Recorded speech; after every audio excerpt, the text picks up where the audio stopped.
recording started by me. Okay. The intention is to put this on our YouTube page, but looks like it's 12 o'clock here. We'll get this show on the road. Want to thank everyone for joining us here. This is Nevada chapter of the American Planning Association. This is a special webinar working with tribes.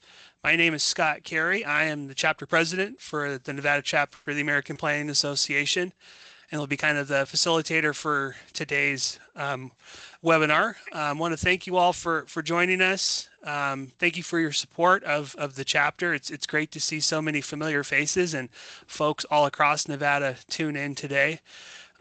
Just from a record keeping or housekeeping perspective, this is kind of a continuation of last year's state planning conference that we had out in Minden last year. It was a very successful conference. We were not able to get our equity session in for that conference, so this is kind of a makeup for that. We do have had this approved for those of you who are AICP members, American Institute of Certified Planners.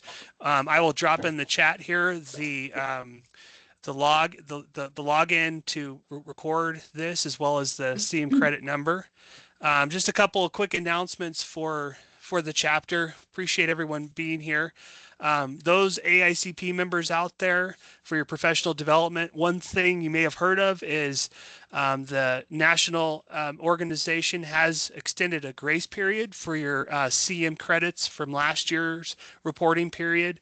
There was some updates that were made to the national website at the end of November and into December, and because of those, they have given a grace period for you to get those CM credits through the end of May.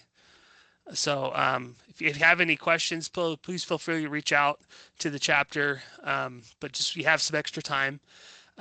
Just another quick announcement. This year's National Planning Conference will be taking place in the Motor City of Detroit, Michigan, April 25th through the 28th. Registration is now open for both the in-person option as well as the online function. This year's in-person conference in Detroit is going to be April 25th through the 28th.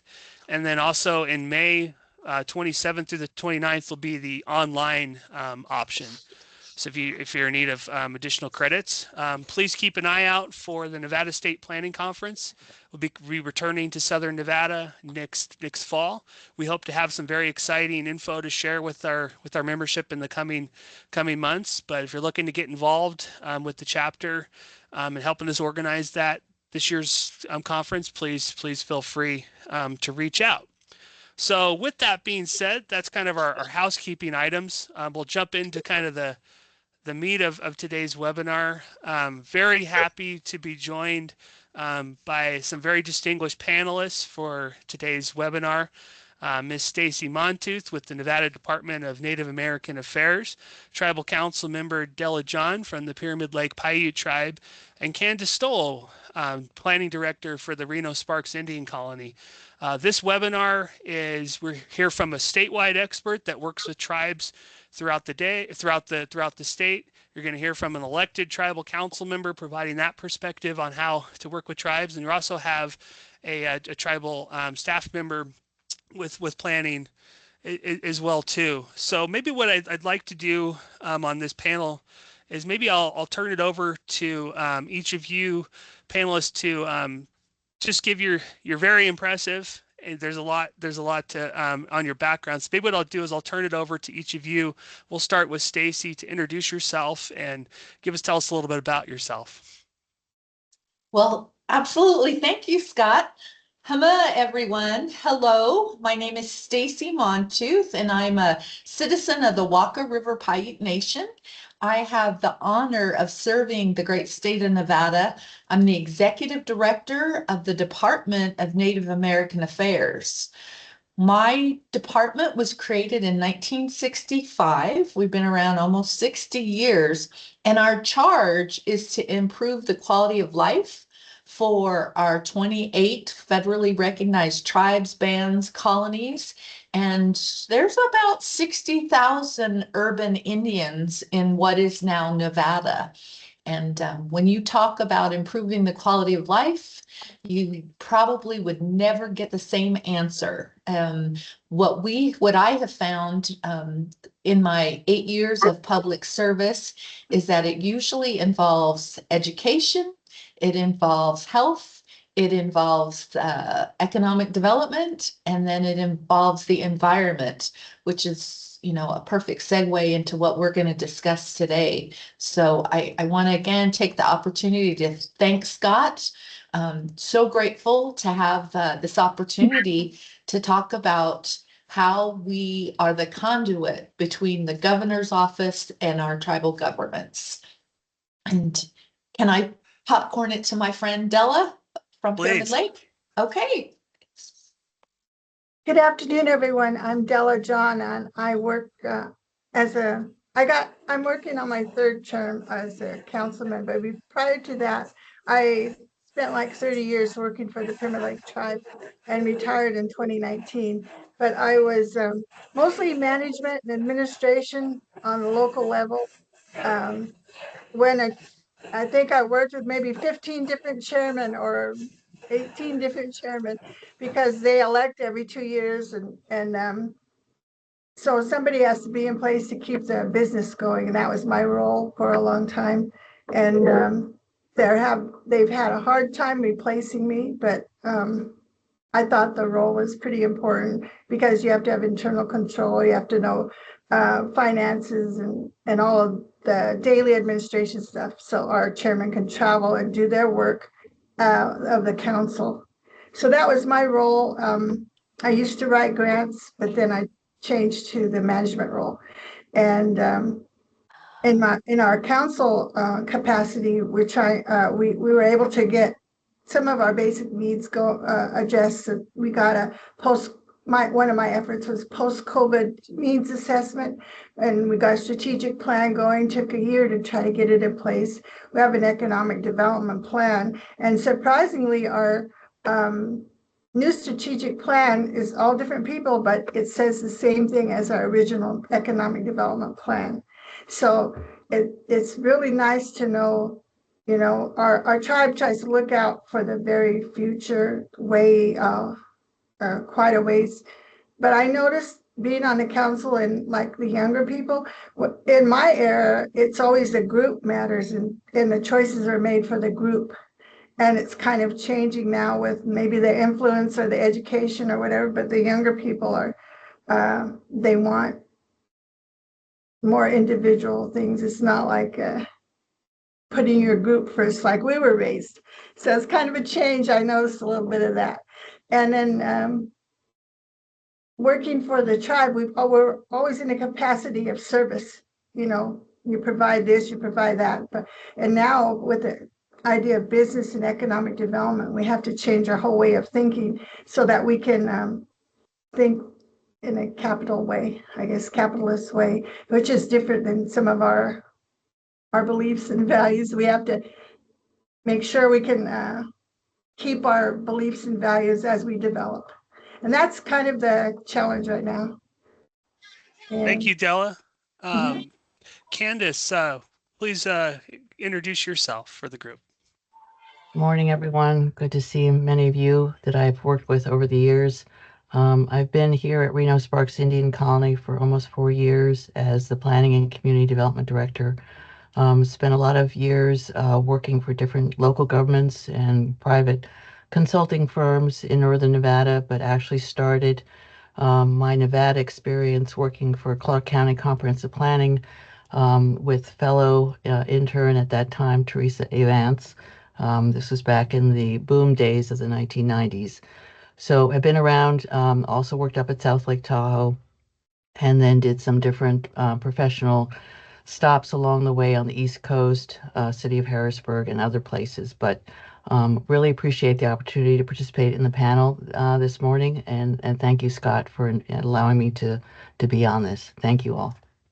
Yeah, thank you. Appreciate it. Very impressive group. And I think this will be a great discussion. Stacy, I was wondering if you might be able to kind of kick us off and maybe provide an overview of, or maybe some context on our 28 federally recognized tribes across Nevada. I think you're muted. I am, thank you. I'm happy to give a little background, and I want to make sure, Scott, you give me the universal cut sign because I can talk till Tuesday about this. So as I mentioned earlier, we have 28 federally recognized tribes, bands, and colonies. To break it down, we have 20 federally recognized tribes, meaning that they have a formal established relationship with the federal government. And within two of those federally recognized tribes, the Washoe Nation and the Timok Nation, they have an internal structure where they've created additional governments. And that's how we arrive at 28 bands. Sometimes groups call themselves colonies. So we want to make sure that we get all the classifications. Having worked with Scott before, I know that the group that he's brought together today are very well informed. I guess I would take this opportunity to underscore a couple of things specific to our tribal nations. It's great that we have Candace here, someone who's working for a tribe, and then Miss John, who is one of the elected leaders. Whenever I have an opportunity to talk to groups, especially those that are tied to any kind of economic development or work with other municipalities, I always want to underscore, for me, the biggest difference between tribal governments and city governments, the state, federal governments, county government, is taxes, right? That ugly three-letter word. I think especially for planners, people who are shaping, our future, whether it be through public enterprises, private enterprises, it's so important that you understand our tribal governments do not tax their citizens in the same way Washoe County does, or the state of Nevada, or even Uncle Sam.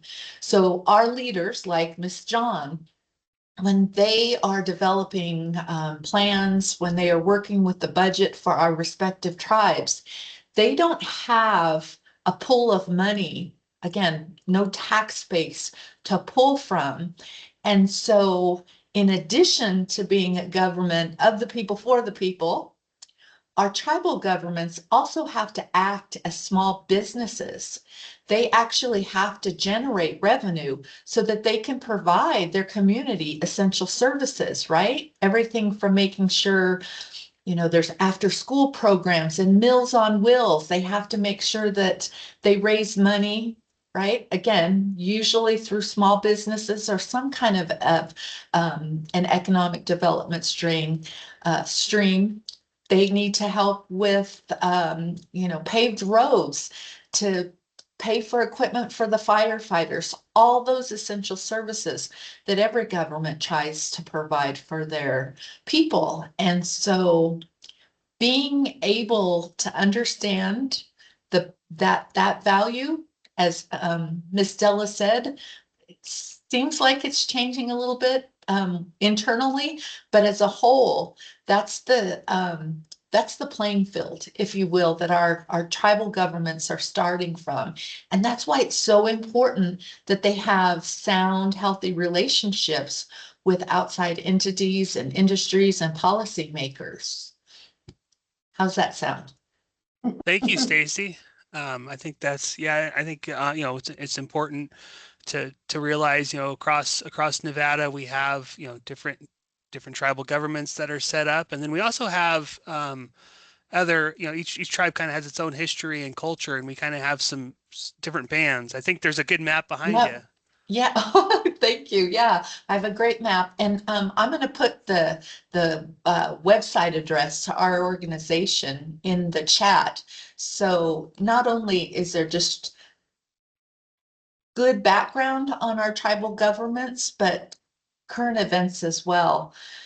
Just like in the state of Nevada, Nye County does things differently than Clark County does things, than Elko County. So do our tribal governments.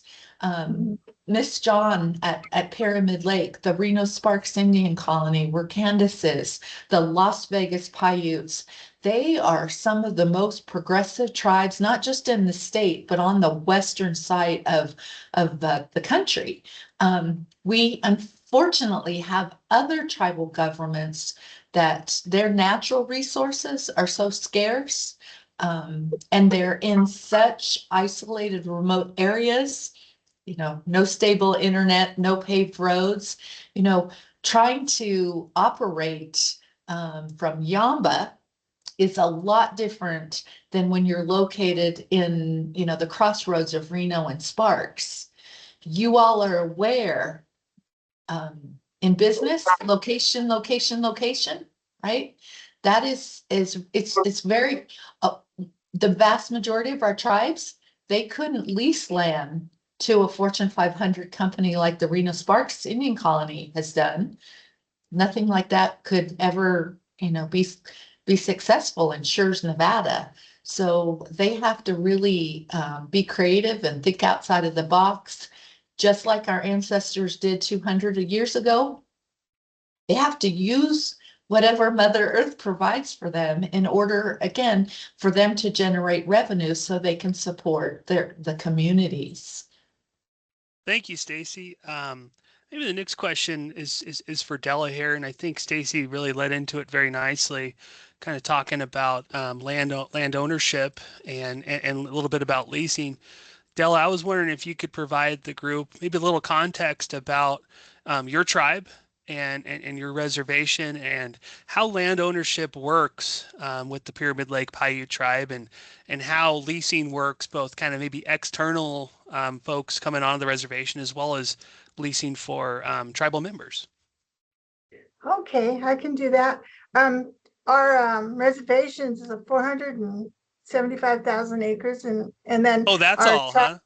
Oh, that's all. But they set it aside that big because of the original reservation. They gave every family so many head of cattle, and so they need so much space to have productive AUMs. So the families, when they first started the reservation, they had range allotments, and they still have the same range allotments, but that's the main reason it's so big. And the Pyramid Lake itself is within our boundaries, and the land is held in trust, so that means it's assignments. Everybody gets assigned, and you apply for so many acres of land, and you can get an assignment. Say you want to have a farm, or maybe you just want your home, or different kinds of uses like that. So they don't charge you for that, but you never can own your land. You never can mortgage it.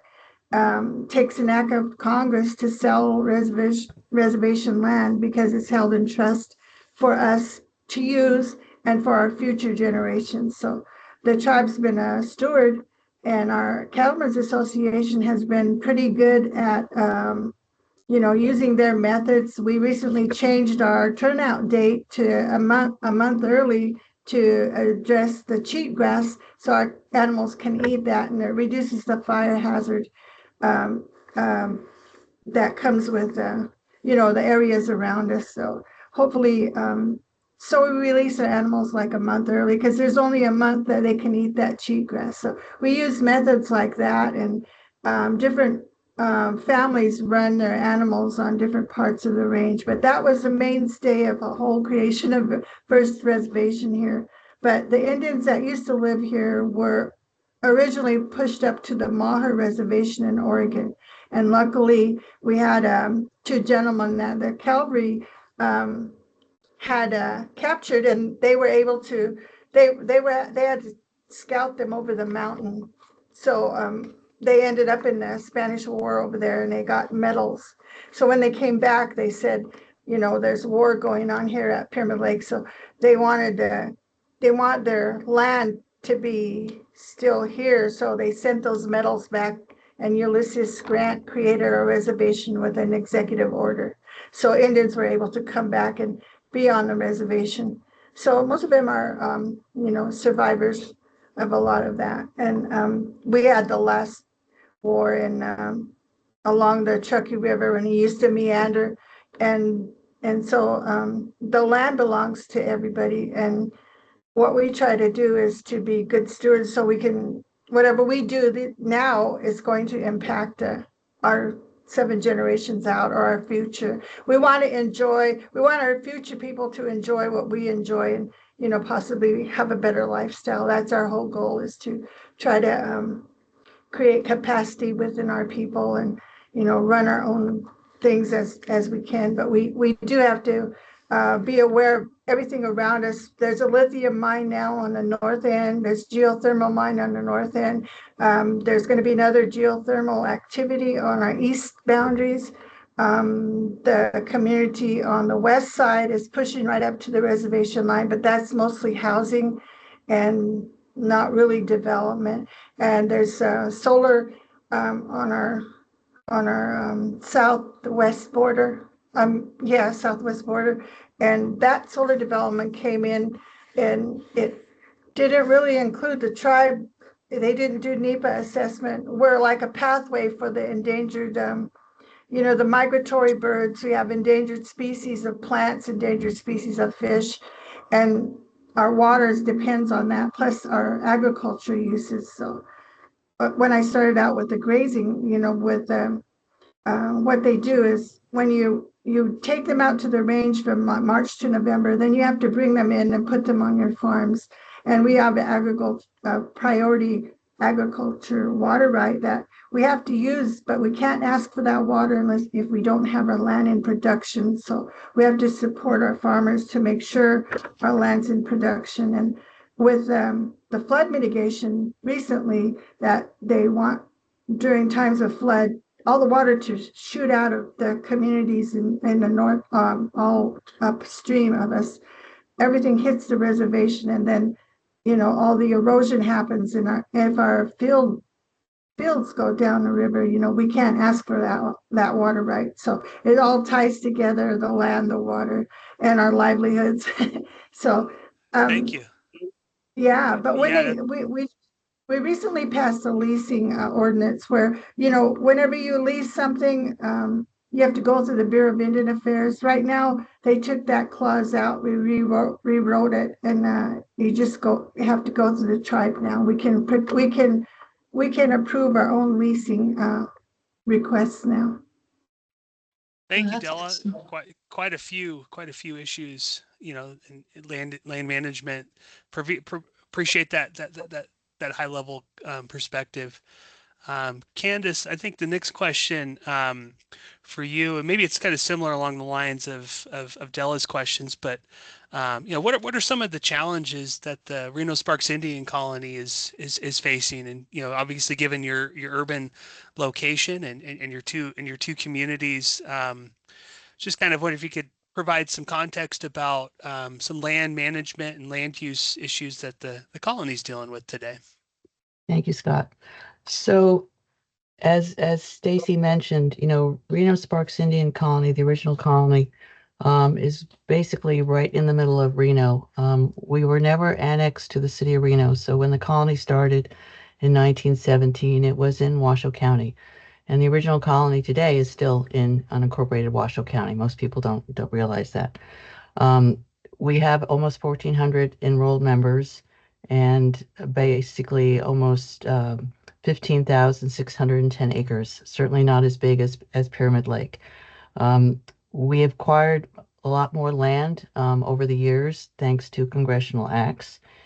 But we have challenges starting with our original colony, with the fact that we're surrounded by a lot of uses that are not really conducive to residential development. We got Interstate 580 to the east.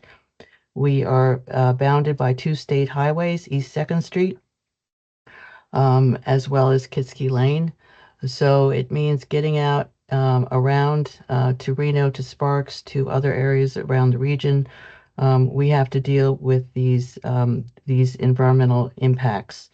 We have industrial uses that basically expanded. When we started in 1917, it was all ag around us, right? Over the years, whether it was City of Reno or whether it was still Washoe County, we were basically surrounded by industrial uses. And we are still living right across the street from industrial uses. As we acquired more property over the years, particularly properties that we picked up along the Truckee River, we had to deal with what to do with those industrial uses. Bad planning by Washoe County, City of Reno, others to allow those industrial uses to happen along the Truckee River in the first place. This is not uncommon around the United States, unfortunately, but as we've acquired those properties, the Tribal Council and particularly Chairman Melendez has allowed the colony to move forward, redevelop those properties along the Truckee River, and remove those industrial environmental hazard uses that are along the Truckee River. And I think that's huge and a great credit. As many of you know, we have developed commercial properties to the south with the car dealerships. We've redeveloped the former State Restitution Center, which is now Three Nations Plaza Walmart.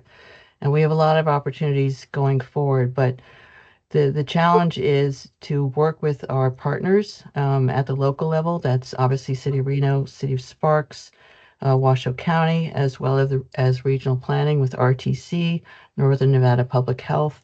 Those relationships are critical because it makes all of us work better in the planning field. If we don't have those relationships, it's very easy for things to start breaking down.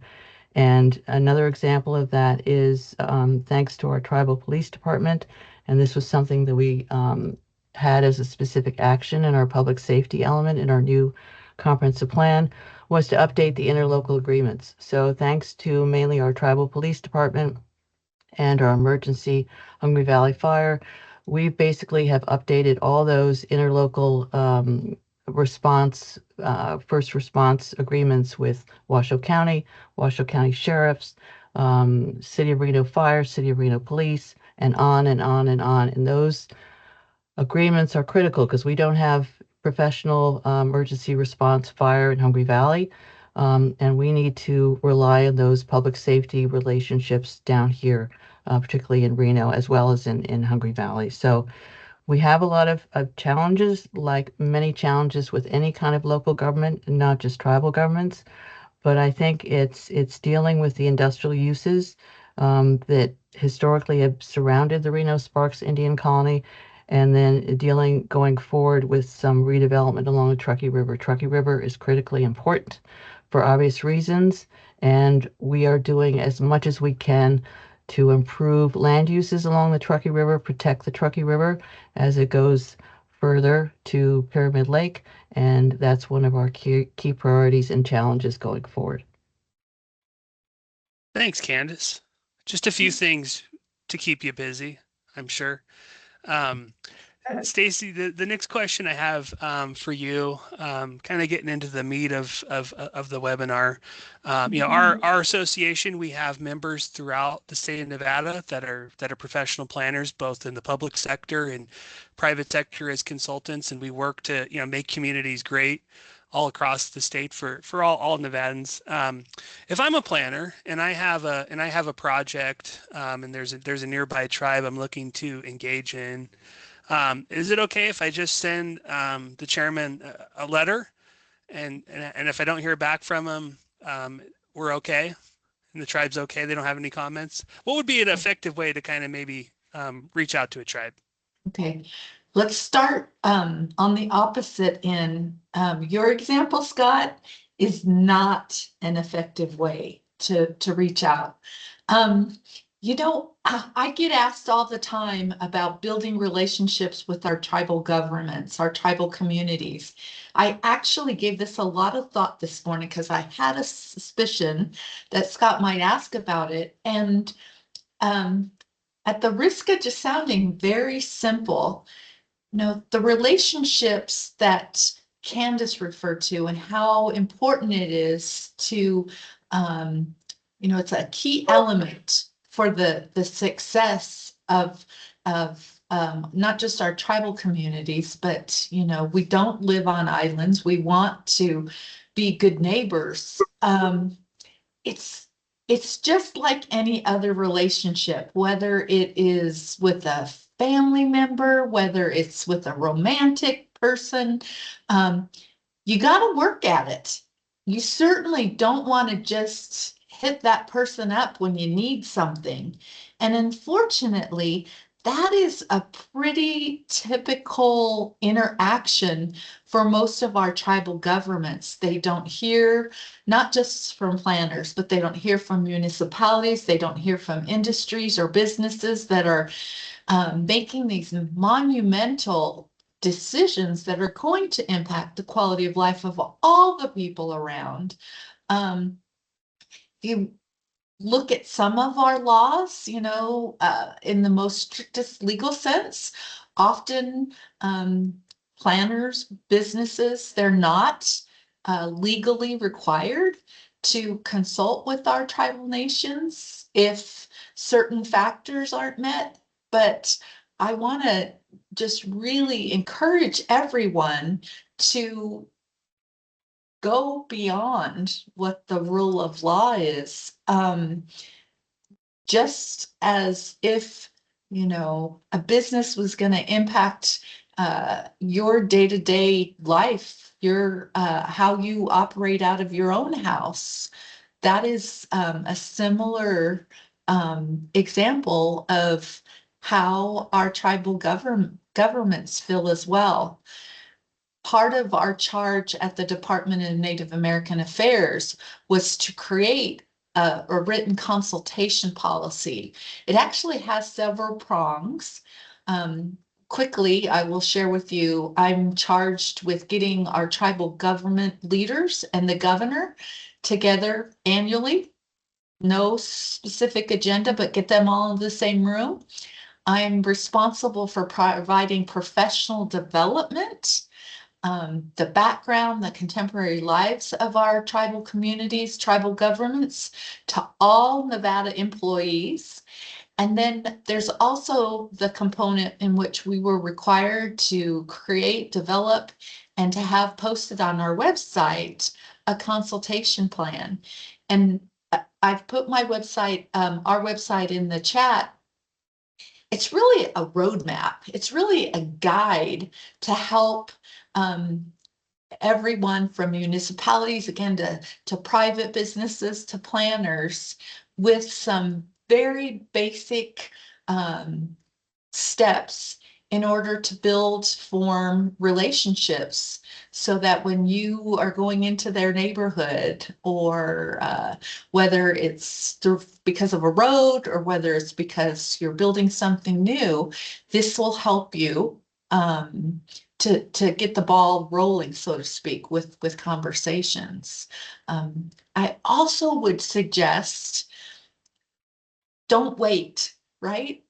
There's so much advantage if you have a relationship before you have to go before the business council, before you have to go see Miss Stella, or work with Candace to put together a proposal in front of their elected council. My office puts together a list of important dates, and we update it every week. It's posted on our website, and it includes everything from where it's any public event. It might be a water conference, it might be a cultural event, you might be able to learn, how to bead, to powwows, to basketball tournaments, lectures, academic events. Again, just like if you're trying to build a relationship, a friendship with a family member, come and introduce yourself, come and listen, and just learn a little bit about the community before you have to make an ask. That's my advice. Thank you, Stacy. I think that's really helpful, and appreciate you offering up kind of the services that your department provides. I think that's a great resource for our membership to keep in mind. And yeah, thank you for all the good work you do for our state.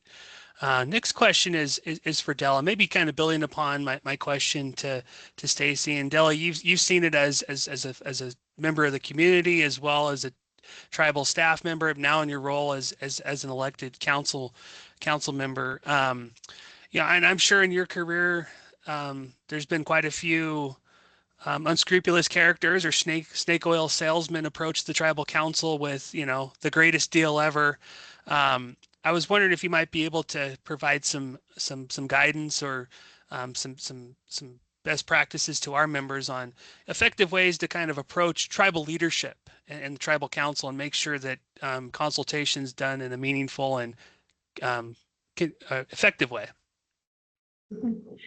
Okay. I can only speak for like Pyramid Lake. We actually have a business office, and a lot of our proposals, they could include all kinds of things. Somebody wanted to run generate electricity through our lake water running out off the Hell's Kitchen, and it's like, wait a minute, that water has to go through generator, and here we are, and it kills whatever's in there, and then here we are trying to raise fish.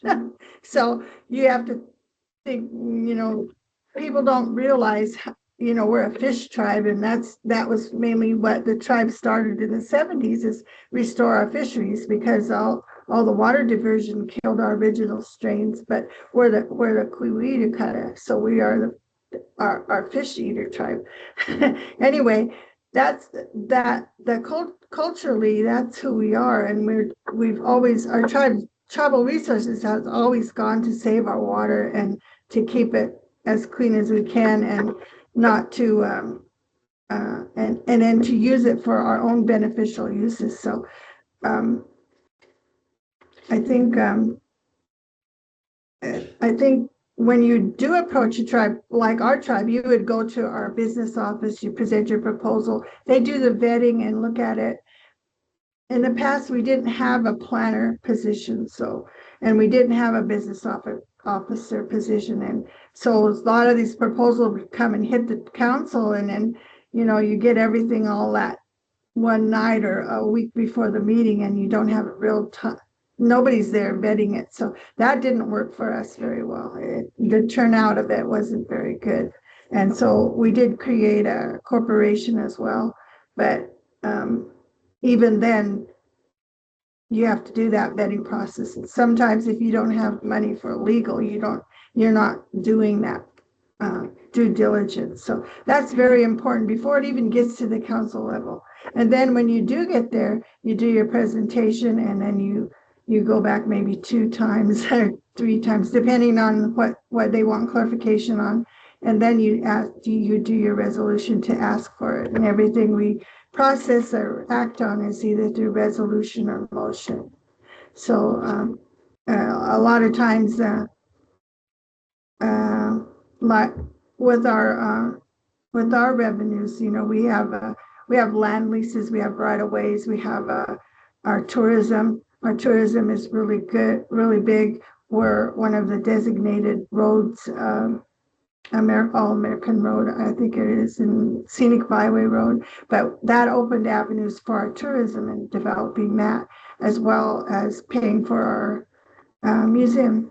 And we did that through a grant with them, as well as our in-kind contribution. So we're trying to work on some more tourism trails, but our funding at this time isn't, it isn't available. We just completed a road to get a Burning Man traffic out of our community to go on a bypass road. So at one point in the summertime, 80,000 people go through that one highway and going through the north end as well.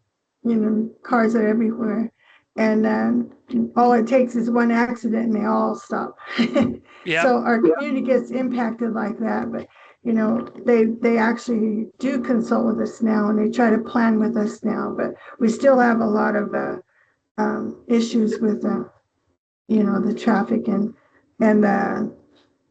the weather causes a lot of things. You can't control the weather.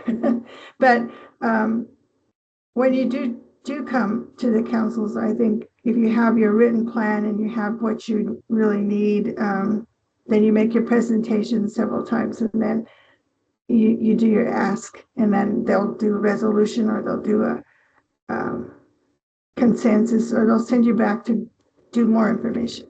So things don't happen really quick, which is probably good for us. You need to do that vetting process, or you end up in very bad situation where you end up in court or something like that. Yeah, it's always a good thing to avoid that.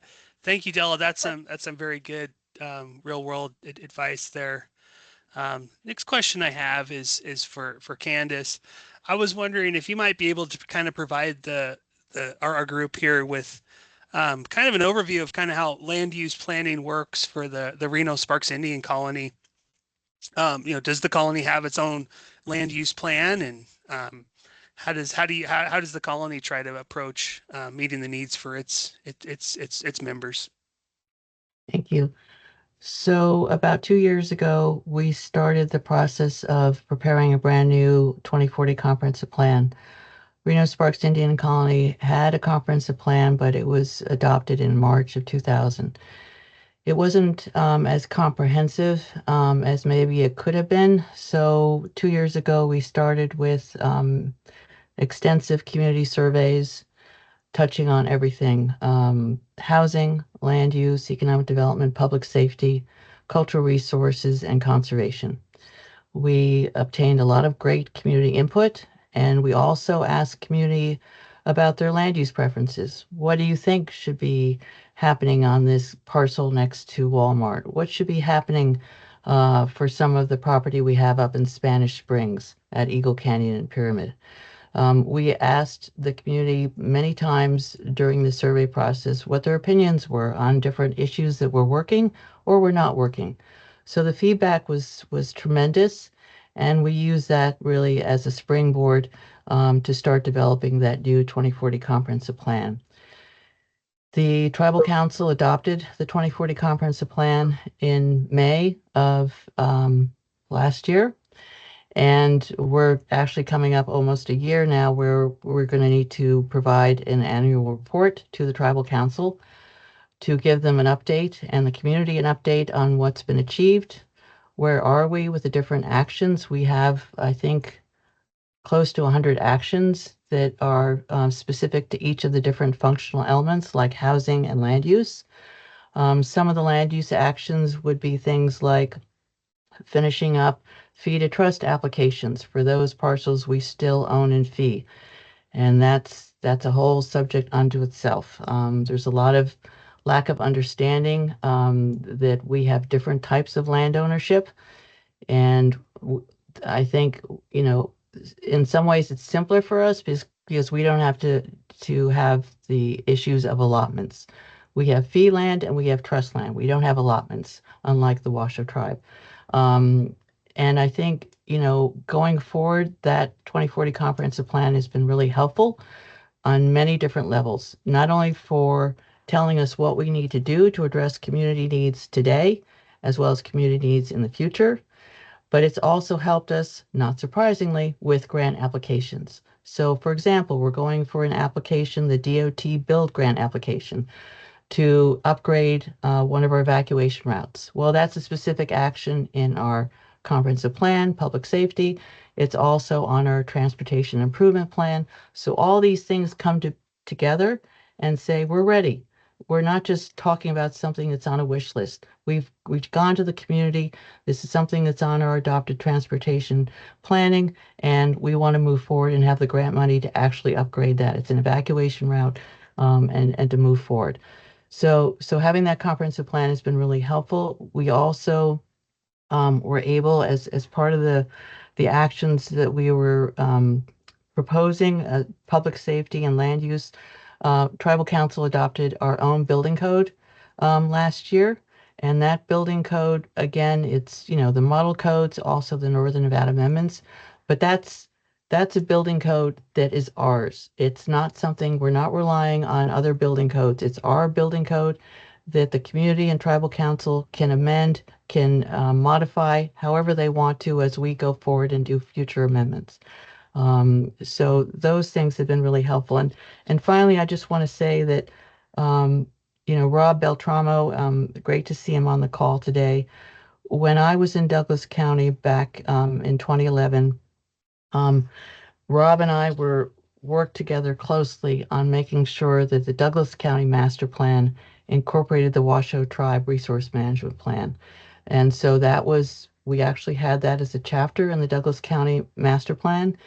And it's really important for any of the long-range planners that are on the call today that you have to not only understand what tribal governments are in your county or regional focus, but that you have to do long-range planning and coordinate your land uses, because sometimes those land uses up against the borders, they're not consistent. And that goes both ways. And it's really important for any of the planners that have tribal jurisdictions within county or regional boundaries to coordinate, because you don't want those conflicts to pop up later because they can be very severe. And I will just say that I really appreciated the opportunity to work with Rob when I was down in Douglas County. Thank you. Yeah, thank you, Candace. Well said. So we got about 15 minutes left in our scheduled time. What I wanted to do was maybe open it up to our group here for any questions to our panelists. You can enter your question into the chat room, or raise your hand and unmute yourself. And so anyone out there have any questions for our distinguished panel?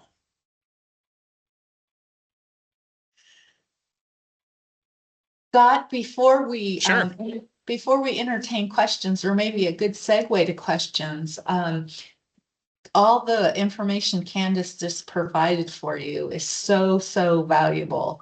Um, you know, including our tribal governments, our tribal communities, really, it strengthens any of those plans that our municipalities are coming up with. I wanted to share that prior to working with the state, I have had the pleasure of working for the Reno Sparks Indian Colony. And I recall that Reno was working on their master plan.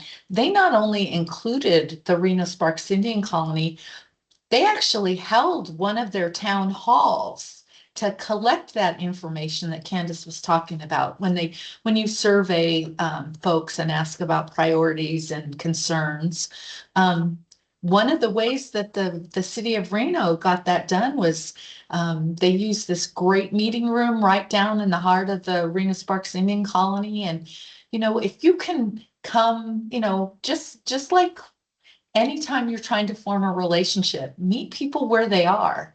This means, in this instance, physically and literally. So it's just such a great point that you brought up, Candace. Yeah, thank you. Thank you for that. Thank you for that additional info. And I'm kind of shocked. Room full of planners. We don't have any questions yet, or no one's.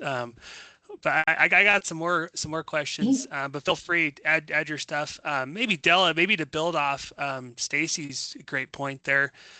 In your career, what is probably the best example of maybe you've seen of working with your tribe, and maybe what's the worst example of that you've seen with someone trying to work with Pyramid Lake over the years?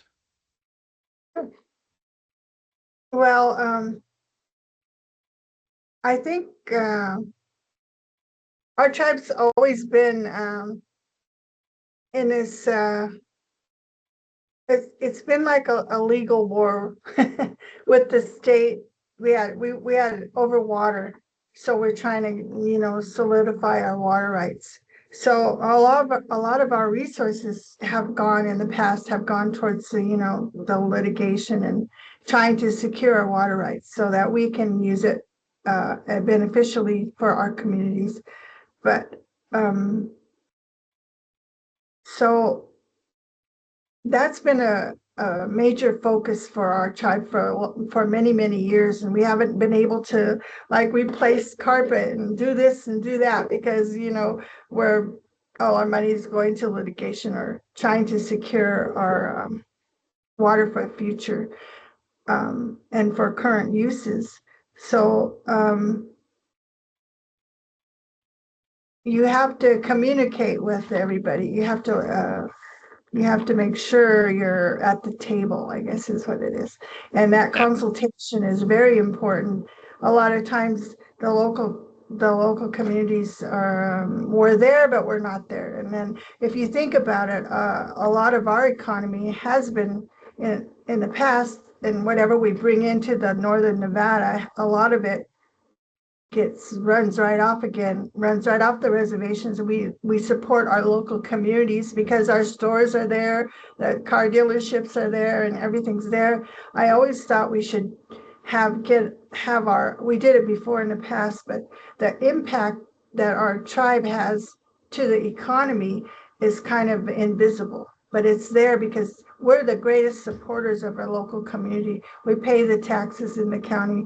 If we go into the cities, we pay those taxes as well. And then we pay federal taxes. The only tax we don't really pay is for our property, but then we can't mortgage it. We have restrictions on it and how you can use it and everything. That's kind of the level that regular people probably don't have to deal with that. But that's one thing we really like to get known more is that the economic impact our tribes bring money in, and it goes to local tribes. And a lot of times we don't ask for services, and then we probably should because we're community members in the state as well, or state members. Well, I guess we're state of Nevada people as well as our members of our own tribe. But I went to a national meeting once, and they told me, when America goes into like Vietnam, or they go into Iraq or Iran or wherever they go and they have a war, they usually rebuild the community, rebuild it. I don't know what it's called, but they have a name for it. And they help you get back on your feet. Japan, South Korea, wherever they have war. They did that to American Indians, but they never had a reclamation plan. So, we get what we get, and we experience all of these low factors like poverty and crime and all of the things that happen to our communities, and trying to get everybody to on our reservation to recognize that, it's kind of, the system is kind of built so you can't thrive and prosper. I guess is what it comes down to, but that's a system that's in place, and we have to try to work with that to try to, overcome those things. And it does take communication and working with partners and becoming more visible. But we've been trying to start at home and building our individual capacities within our own tribe at this point. And it's like, we got to get past step one. But Yeah. that's kind of the challenge we have. Yeah. No, thank you for that. Mr. Rob Beltramo's got his hand raised. Rob, please. Thank you, Scott. First of all, thank you so much, Scott, for organizing this. Many thanks to Director Montooth and Councilwoman John for their inspiring and very promising words. And I also want to acknowledge Candace, and she was a pleasure to work with when she was at Douglas County. She reached out to the tribe and really helped solidify that relationship. Just a quick observation regarding maybe the flip side of consultation, and that's actively partnering with other jurisdictions. We have one of our communities, Hung-Lau-Ti, which is in California, in Alpine County. That's the least populated county in California, 1,300 people. And the Washoe tribe partnered with Alpine County and the Hung-Lau-Ti community and obtained a $10 million grant from the Community Resilience Center out in California. And that grant is going to allow us to renovate the existing firehouse there to serve all of Alpine County, not just the tribal lands in Hung-Lau-Ti, but also the gym and also the community center. And that's in my opinion, that's a great example of how, especially in the rural areas, for the tribes that are in rural areas, where you can partner with your local jurisdictions and work in a collaborative way to benefit the tribal members and the other members of the community there. I just throw that out as a possible example for others to consider. Thank you, Scott. Hey, thank you, Rob. That's an excellent example of kind of partnering with tribes, and even in a rural setting can lead to very significant impacts to both the the reservation community and off reservation community. That's fantastic. Thank you. Looks like we did have a question from Emily. Oh, go ahead, Stacy.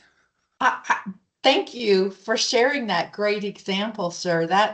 I like to, look at the glass half full. And so those kind of success stories really set an example of what can be done.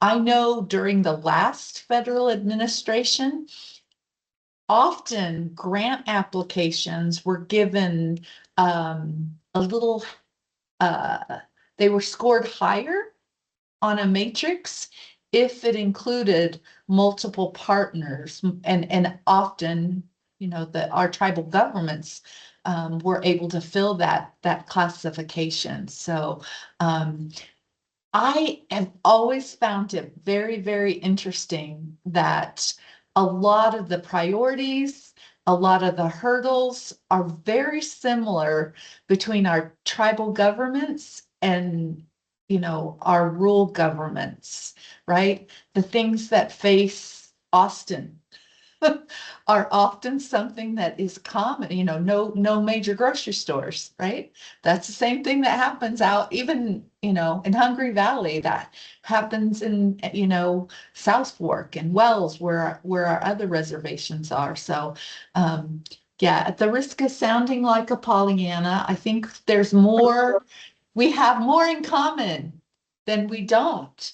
And again, if we can build relationships and do it before the deadline requires us to, finalize an agreement, life would be so good.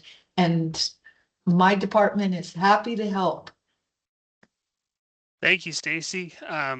Got a quick question, about 4 minutes left in our scheduled time from Emily. She was asking if there's any advice to offer with working with tribal groups that don't have a recognized territory. And I guess maybe to expand on that is if there's tribes that kind of have kind of sphere planning terms, spheres of influence or areas of kind of interest. I'm not sure, Della, Candace, Stacy, if you want to jump in and maybe how to work with tribes that don't have a recognized territory.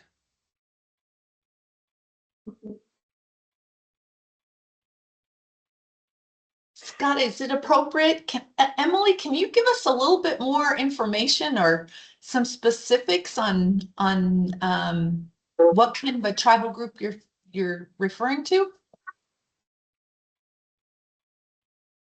And I may take the question, and Emily, correct me if I'm wrong, but maybe it's, I know in California there's sometimes groups or tribal tribes that don't have a land base. Maybe it's something like that. I don't know if we have that issue here in Nevada, but Well, when my first thought when I read the chat was, the San Manuel Band of Mission Indians, right? They are a federally recognized tribe that is headquartered in Central California, but they own and operate a casino in Las Vegas. And so, talk about a sphere of influence, right? Not only are they extremely charitable with all of our tribal nations, but they do all kinds of philanthropy within the county and the city where, they've become part of the neighborhood. I'm not certain that helps. I think that makes a lot of sense. And maybe one thing to kind of point out too, just for the group today is, sometimes you could be dealing with a tribe that has interests in an area and they're located maybe 100 miles away because of kind of the cultural. I think Della talked about it earlier about how, tribes weren't really confined to reservations historically, but they have large territories. And I think Stacy's website has some more info on that, but kind of just not look just in your immediate area, but maybe tribes will have a big area that you may not think about. So it's important to engage them. So with that, we have about a minute left. I want to thank you, Della. Thank you, Stacy. Thank you, Candace. for your time and your wisdom shared today. Really appreciate the info, and I hope that this will be helpful for our members. From a housekeeping standpoint, we have recorded today's webinar. It's our intention to put this up on our chapter's YouTube page, but we will certainly share that with the attendees today, as well as the folks that attended our state planning conference last year. But a big virtual round of applause for our panelists. Thank you very much for doing this, and really appreciate everyone taking the time out of your day to join us for this special webinar for the chapter. And thank you all very much. Have a great day. Thank you, Scott. Thank You're you. welcome. Have a great day, rest of your day. Thank you. Thank you.